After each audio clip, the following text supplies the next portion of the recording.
اس سبب سے انہوں نے دین محمدی صلی اللہ علیہ وسلم کی مخالفت کی اور تاجدار کائنات صلی اللہ علیہ وسلم کی مخالفت کی. تو اللہ نے فرمایا یہ جو کچھ بھی کر لیں، یہ جو کچھ بھی کر لیں، اس نور کو پھیلنے سے یہ روک نہیں سکتے. اور اس کی بنیادی وجہ یہ ہے کہ نبی اکرم صلی اللہ علیہ وسلم کو جو سب سے بڑا معجزہ اللہ کریم نے دے کر بھیجا تھا، جو کسی نبی کے پاس نہ تھا. انبیاء کرام کی اپنی اپنی فضیلت ہے اور معجزات بھی اپنے اپنے، مگر سب سے بڑا معجزہ جو نبی اکرم صلی اللہ علیہ وسلم کو اللہ نے عطا کیا وہ آپ کی حیات طیبہ تھی. 40 سال آپ نے زندگی بسر کی کفار و مشرکین میں، اور جب بعثت کا وقت آیا تو آپ نے کوئی عملی جو ہوتا نا معجزہ نہیں دکھایا. وہاں پر چاند کو 2 ٹکڑے کر کے نہیں دکھایا، وہاں پر پتھروں کو کلمہ پڑھنے پر نہیں کہا، کوئی ایسا معجزہ نہیں دکھایا. انہوں نے جب شہادت پوچھی اس بات کی کہ کیسے مان لیں کہ تم اللہ کے نبی ہو، تو آپ نے فرمایا نا 40 سال میں نے تمہارے زندگی گزاری ہے، اگر میری زندگی میں تمہیں کو کمی پیشی نظر آتی ہے تو بے شک میری بات کو قبول نہ کرو. تو وہ تو مانتے تھے کہ آپ صادق بھی ہیں، آپ امین بھی ہیں. اور آپ کی زندگی مبارک جو تھی 40 سالہ، وہ اتنی اللہ کریم نے محفوظ اور معصوم رکھی تھی کہ کوئی دشمن بھی آپ کی طرف انگلی نہیں اٹھا سکتا. یہ سب سے بڑا معجزہ تھا نبی اکرم صلی اللہ علیہ وسلم کی ذات برکات کائنات کا سب سے بڑا معجزہ تھا. تو یہ اللہ نے فرمایا کہ یہ تو ہو کر رہے گا، تمہیں اچھا لگے یا نہ لگے. اور پھر نبی اکرم صلی اللہ علیہ وسلم کی جو زندگی تھی وہ خود سراپا معجزہ تھی.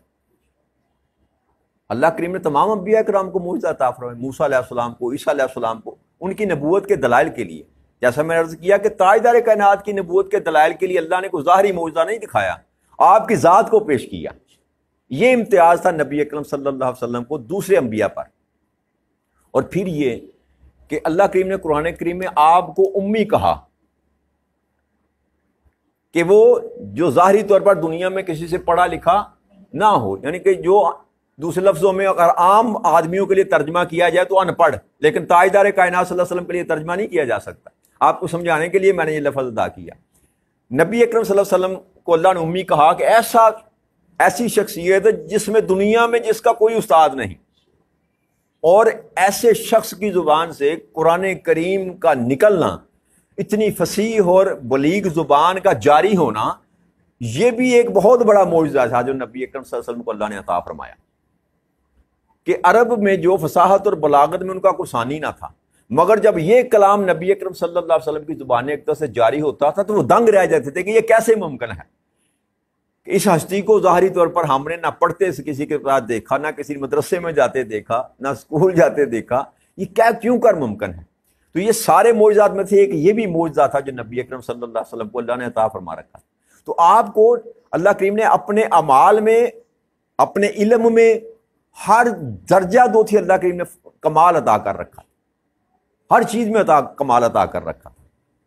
اسی طرح نبی اکرم صلی اللہ علیہ وسلم نے کبھی اپنی بڑائی بیان نہیں کی، حالانکہ وہ کائنات ارض و سما میں اللہ کے بعد سب سے بزرگ ہے، اس میں کوئی شک والی بات نہیں، مگر نبی اکرم صلی اللہ علیہ وسلم نے کبھی اپنی زبان سے بڑائی بیان نہیں کی. آپ یہ کہتے تھے کہ جو کچھ میرے پاس ہے، جو کچھ میں تم پر دکھا رہا ہوں، بتا رہا ہوں، یہ اللہ کی دین ہے. کس کی دین ہے؟ اللہ کی دین ہے.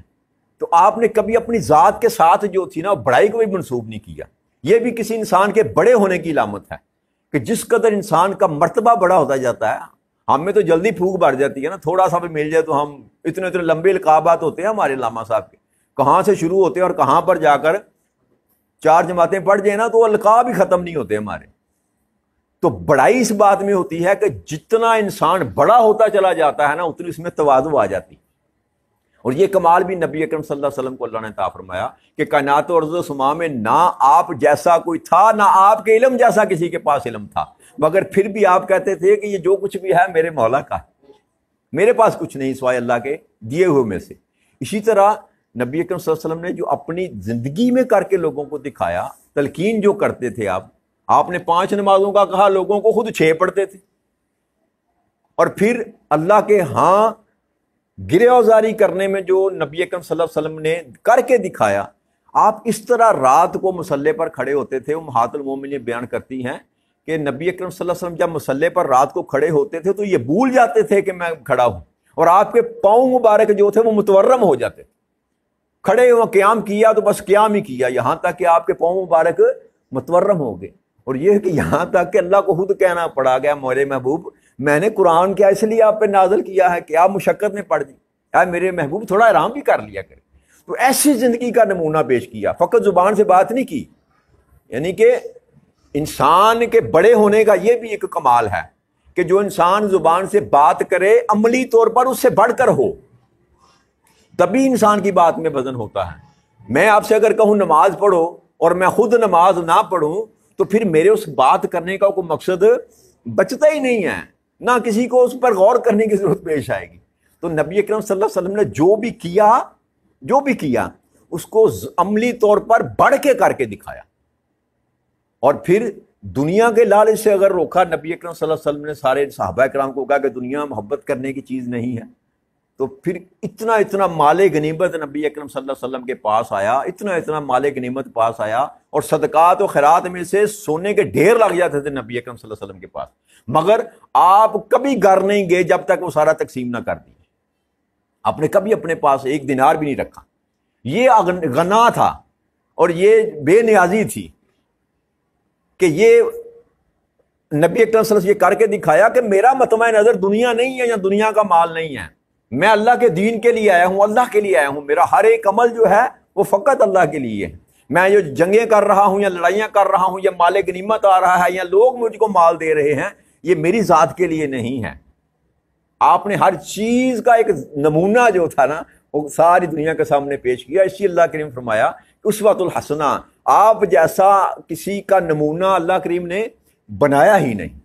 جس کردار میں بھی دیکھیں نا نبی اکرم صلی اللہ علیہ وسلم کو، جس کردار میں بھی دیکھیں، وصیت باپ دیکھیں، وصیت بیٹا دیکھیں، وصیت بھائی دیکھیں، وصیت دوست دیکھیں، وصیت سپہ سالار دیکھیں، وصیت معلم دیکھیں، آپ ہر جگہ پر کمال درجے پہ اللہ کریم نے آپ کو عطا.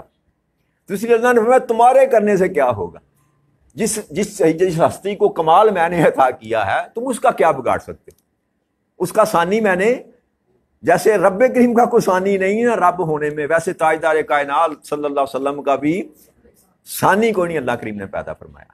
تو یہ فضیلت تھی جو اللہ کریم نے نبی اکرم صلی اللہ علیہ وسلم کو عطا فرمائی. تو اللہ نے فرمایا تمہارے سوچنے سے، تمہارے ماننے سے، تمہارے نہ ماننے سے، تمہاری چالیں چلنے سے اس نور کو کچھ فرق پڑنے والا نہیں، کیونکہ اس کو تکمیل تک پہنچانے کا کام میں نے اپنے ذمہ لے رکھا اور یہ میرا ارادہ ہے، یہ میری چاہت ہے.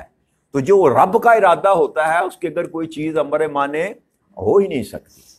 تو یہاں اللہ کریم نے یہ پیغام دیا کفار کو کہ تم بھلے ناپسند کرو مگر تم اس کے راستے میں رکاوٹ، اور پھر اللہ نے کر کے دکھایا، ساری دنیا نے دیکھا. پھر اللہ کریم نے ارشاد فرمایا هو الذی ارسل رسولہ بالہدی ودین الحق لیظہرہ علی الدین کلہ ولو کرہ المشرکون. اور پھر فرمایا کہ یہ جو اعلان کیا ہے یہ کس نے کیا؟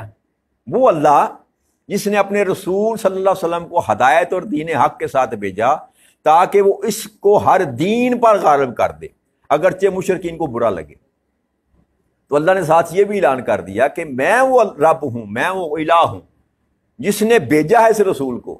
یعنی کہ نبی اکرم صلی اللہ علیہ وسلم کی جو بات ہے نا جو تمہیں سمجھ نہیں آ رہی، یہ میرے محبوب کی بات نہیں ہے. یہ جو پیغام میرا محبوب دے رہا ہے یہ میرے محبوب کا پیغام نہیں ہے.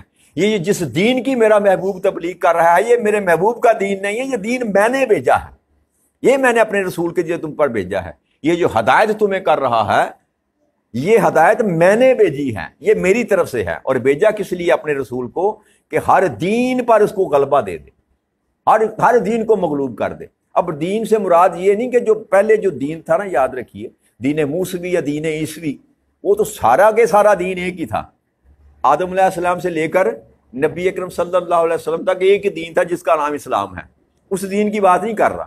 دوسرے دیان جو بن چکے تھے سو کارڈ بنے ہوئے تھے اللہ کے سوا، اللہ کے دین کو چھوڑ کر جو دوسرے دینوں نے خود ساتھ کاٹ رکھے. جیسے یہودیوں نے اپنا دین بنا رکھا تھا حضرت موسیٰ علیہ السلام کی شریعت کو چھوڑ کر، عیسائیوں نے اپنا دین بنا رکھا تھا عیسیٰ علیہ السلام کی شریعت کو چھوڑ کر. اسی طرح مجوسی تھے، کافر تھے، بت اپنا آتش پرست تھے. یہ سارے یعنی جتنے بھی جھوٹے ادیان ہیں، جتنے بھی جھوٹے مذہب ہیں، اللہ نے فرمایا کہ میں نے اپنے رسول کو اس لیے یہ دین حق دے کر بھیجا ہے کہ وہ ہر چیز، ہر دین پر اس کو غالب کر دے، ہر چیز پر اس کو غالب کر دے. تو یہ اگرچہ یہ مشرکین کو برا لگے، جو اللہ کے ساتھ شریک کرنے والے ہیں، بے شک انہیں اچھا لگے یا نہ لگے، مگر یہ میں نے اپنے رسول کو تو بھیجا ہی اسی لیے کہ ہر چیز پر، ہر دین پر غلبہ پا دے. اب اس کی اگر دیکھا جائے نا، اگر سوال پیدا ہوتا ہے کہ جب اللہ کریم نے نبی اکرم صلی اللہ علیہ وسلم کو بھیجا اس لیے کہ ہر دین پر ان کو غالب کر دے، تو غلبہ تو نہیں ملا. ظاہری طور پر سوال پیدا ہوتا ہے نا کہ غلبہ تو نہیں ملا. ابھی تک مسلمان جو ہے وہ پوری دنیا پر غالب نہیں ہیں. لیکن اس کا مطلب یہ نہیں کہ جو اللہ نے فرمایا کہ یہ حق نہیں ہے یا سچ نہیں ہے. یہ اللہ کا جو امر ہے، جو اللہ نے کہا کہ غالب کر دے تو ہوگا انشاءاللہ تعالی. کب ہوگا؟ احادیث کی کتب بڑی ہے اس پر کہ نبی اکرم صلی اللہ علیہ وسلم کا یہی دین غالب آئے گا. جب عیسیٰ علیہ السلام کا نزول ہوگا، امام مہدی کا ظہور ہوگا، تو آپ نے فرمایا نہ کوئی عیسائی رہے گا، نہ کوئی یہودی رہے گا. دنیا پہ کوئی دین نہیں ہوگا سوائے دین اسلام کے سوا. وہ وقت آئے گا جس دن اللہ کا یہ وعدہ پورا ہوگا. دنیا پہ جتنے بھی انسان زندہ ہوں گے وہ سارے یہ کلمہ پڑھیں گے لا الہ الا اللہ محمد رسول اللہ. اور وہ دن ہوگا جس دن اللہ کا یہ وعدہ پورا ہوگا. تو کیونکہ یہ دنیا ہے، کب تک اس نے چلنا ہے، اور یہ ایک قرآن کے جو حکامات ہیں، قرآن کی جو اللہ کریم کی باتیں ہیں، یا حدیث مبارکہ میں جو نبی اکرم صلی اللہ علیہ وسلم نے نشانیاں بیان کی، یہ کب جا کر ان کی تکمیل ہونی ہے، کب ان کا ظہور ہونا ہے، یہ اللہ بہتر جانتا ہے. مگر یہ ہو کر رہے گا، یہ کیونکہ اللہ کا کلام ہے، اور اللہ کے کلام میں کوئی یہ بندہ سوچے کہ اللہ کا کلام ہے تو اس میں کوئی کمی پیشی ہو سکتی ہے، کوئی مائنس پلس ہو سکتا ہے، یہ ایمان کا حصہ ہی نہیں ہے ہمارے. لہٰذا یہ انشاءاللہ تعالیٰ ہو کر رہے گا، اور نبی اکرم صلی اللہ علیہ وسلم نے اس کی بشارت کر رکھی ہے. اور پھر یہاں پر امام سعید بن منصور نے بھی اس کو روایت کیا حضرت جابر رضی اللہ تعالیٰ عنہ سے، اسی آیا کریمہ کی تفسیر میں، کہ آپ نے فرمایا کہ جب عیسیٰ ابن مریم علیہ السلام نازل ہوں گے تو ہر یہودی اور ہر عیسائی مسلمان ہو جائے گا. کوئی نہیں بچے گا، نہ کوئی یہودی رہے گا، نہ کوئی عیسائی رہے گا. عیسائیوں کا جب وہ عقیدہ میرا مطلب عیسیٰ علیہ السلام کی طرف، جب عیسیٰ علیہ السلام کا نزول ہوگا تو عیسائیت کہاں بچے گی جی؟ تو آپ نے پھر فرمایا حتیٰ کہ بکریاں بیڑیوں سے ممون ہو جائیں گی، اور گائے شیروں سے، انسان سانپوں سے، حتیٰ کہ چوہا جراب کو نہیں کترے گا، اور جزیہ موقوف ہو جائے گا. یعنی کہ ہر طرف امن ہی ہو جائے گا. ایک وقت وہ آئے گا کہ دنیا سے ہر مذہب ختم ہو جائے گا، صرف تاجدار کائنات صلی اللہ علیہ وسلم کا جھنڈا لہرائے گا، اور امن ہی امن ہر طرف ہوگا. کوئی کسی کو کند نہیں پہنچائے گا، کوئی کسی کو تکلیف نہیں پہنچائے گا. اور پھر آپ نے فرمایا کہ صلیب توڑ دی جائے گی اور خنزیر قتل کر دیے جائیں گے. یہ دو بڑی نشانیاں جو تاجدار کائنات صلی اللہ علیہ وسلم نے فرمائی. ایک یہ کہ دنیا سے خنزیر کا خاتمہ کر دیا جائے گا، اور صلیب کو توڑ دیا جائے گا، ہمیشہ کے لیے صلیب کو توڑ دیا جائے گا. تو یہ نبی اکرم صلی اللہ علیہ وسلم اس آیت کریمہ کی روشنی میں یہ روایت جو بیان کی کہ یہ ہو کر رہنا ہے، کہ اللہ کا یہ دین جو ہے وہ غالب آ کر رہنا ہے. یہ اس آیت کریمہ کا مطلب. آگے اللہ کے ارشاد فرمایا یا ایھا الذین آمنوا ان کثیر من الاحبار والرہبان لیأکلون اموال الناس بالباطل ویصدون عن سبیل اللہ والذین یکنزون الذہب والفضة ولا ينفقونها فی سبیل اللہ فبشرہم بعذاب علیم. اور اے ایمان والو، بے شک اکثر علماء درویش لوگوں کے مال ناحق کھاتے ہیں اور اللہ کی راہ سے روکتے ہیں، اور دین حق کی تقویت و اشاعت پر خرچ نہیں کرتے. اور جو لوگ سونا اور چاندی کا ذخیرہ کرتے ہیں اور اسے اللہ کی راہ میں خرچ نہیں کرتے تو انہیں دردناک عذاب کی خبر سنا دو. تو یہاں اللہ کریم نے یہ جو ذکر کیا یہ خالصتاً اہل کتاب کے لیے کیا کہ وہ کیا کرتے تھے کہ انہوں نے دین کی غلط تشریح کر کے لوگوں سے مال بٹورنے کا دھندا شروع کر رکھا تھا. عیسائی جو تھے وہ اصل شریعت بیان نہیں کرتے تھے، بلکہ اپنے ڈکوسلے جو تھے وہ بیان کرتے تھے ان کو، اور اپنے پیچھے لگا رکھا تھا. عیسائی اپنے جو ان کے بڑے تھے انہوں نے بھی، راہبوں نے. اسی طرح جو یہودیوں کے پیشوا تھے، مذہبی پیشوا، انہوں نے بھی یہی کام دھندا کر رکھا تھا کہ لوگوں کو اپنے پیچھے لگا رکھا تھا، دین کو چھپا کر رکھا اور لوگوں کو اپنے پیچھے لگا اور اس طرح ان کا مال جو ہے وہ اکٹھا کرنا شروع کیا، دنیا کمانی شروع کر دی. اس کا ذکر اللہ کریم فرما رہا ہے کہ ان میں سے اکثر جو علماء اور درویش ہیں وہ لوگوں کا مال ناحق طریقے سے کھاتے ہیں. کھانے سے مراد یہ نہیں کہ وہ صرف کھانے کی بات کی جا رہی، کسی کا مال حاصل کر لینا اس کو کھانا ہی کہتے ہیں نا، کہ فلانا فلانے کا حق کھا گیا. تو اللہ فرما رہا ہے کہ ناحق طریقے سے لوگوں کا یہ مال کھاتے ہیں. پھر اللہ کی راہ سے روکتے ہیں، سچی بات نہیں بیان کرتے، جو تورات میں لکھا ہے وہ لوگوں کو نہیں بتاتے، جو انجیل میں لکھا ہے وہ لوگوں کو نہیں بتاتے، جھوٹ بتاتے ہیں، نبی اکرم صلی اللہ علیہ وسلم کے متعلق جو بشارتیں تھیں ان کو بھی چھپاتے تھے۔ میں نے جو جیسے پہلے عرض کی کہ حق اگر ظاہر کر دیتے تو ان کی دکانداریاں ختم ہو جاتی۔ یہ سبب تھا جو اللہ کریم نے اس آیت کریمہ میں بیان فرمایا کہ انہوں نے دنیا کا مال ہڑپ کرنا تھا، اس لیے لوگوں کو حق کی طرف جانے دیتے ہی نہ تھے اور اپنی تجوریاں بھرتے تھے، اپنا مال و اسباب اکٹھا کرتے تھے۔ اور اللہ کریم نے یہ فرمایا کہ یہ جو لوگ ہیں جو سونا اور چاندی کا ذخیرہ کرتے ہیں اور اللہ کی راہ میں خرچ نہیں کرتے، ان کے لیے دردناک عذاب تیار کیا ہے۔ جب یہ آیت کریمہ نازل ہوئی نا تو صحابہ کرام کے اندر بھی ایک تشویش کی لہر دوڑ گئی۔ یہ سونا اور چاندی اکٹھا کرنا ہے نا، مال و اسباب اکٹھا کرنا، اس کے متعلق جو ہے نا وہ صحابہ کرام کے اندر بھی یہ تشویش نازل ہوئی۔ تو جب گفتگو شروع ہوئی تو حضرت عمر نے فرمایا کہ اس کے متعلق میں نبی اکرم صلی اللہ علیہ وسلم سے نا بات کروں گا، پوچھوں گا کہ یہ جو آیا مبارکہ ہے یہ صحابہ کرام پر بہت شاک گزری ہے کہ جس کے پاس سونا چاندی اگر جمع ہوا ہے تو اس پر اللہ کا دردناک عذاب ہوگا۔ تو عمر بن خطاب رضی اللہ تعالیٰ نے نبی اکرم صلی اللہ علیہ وسلم سے پوچھا کہ آپ کے اصحاب جو ہے نا یا رسول اللہ صلی اللہ علیہ وسلم، ان پر یہ بہت شاک گزری ہے یہ آیت کریمہ کہ سونا اور چاندی رکھنے والے پر عذاب ہوگا۔ تو نبی اکرم صلی اللہ علیہ وسلم نے فرمایا کہ اللہ تعالیٰ نے زکوٰۃ صرف اسی لیے فرض کی ہے کہ تمہاری باقی مال جو ہے تمہارا پکیزہ کر دیا جائے، یعنی کہ مال رکھنا جرم نہیں ہے۔ ایک تو حلال طریقے سے کمایا جائے اور دوسرا پھر اس میں سے اس کو حلال کرنے کے لیے، پاک کرنے کے لیے سال کے بعد اس میں سے زکوٰۃ جو ہے وہ نکالی جائے۔ تو تاجدار کائنات صلی اللہ علیہ وسلم نے فرمایا کہ اللہ نے زکوٰۃ فرض اس لیے کی ہے تم پر کہ تمہارا جو مال تمہارے پاس ہے اس کو پاک کر دے۔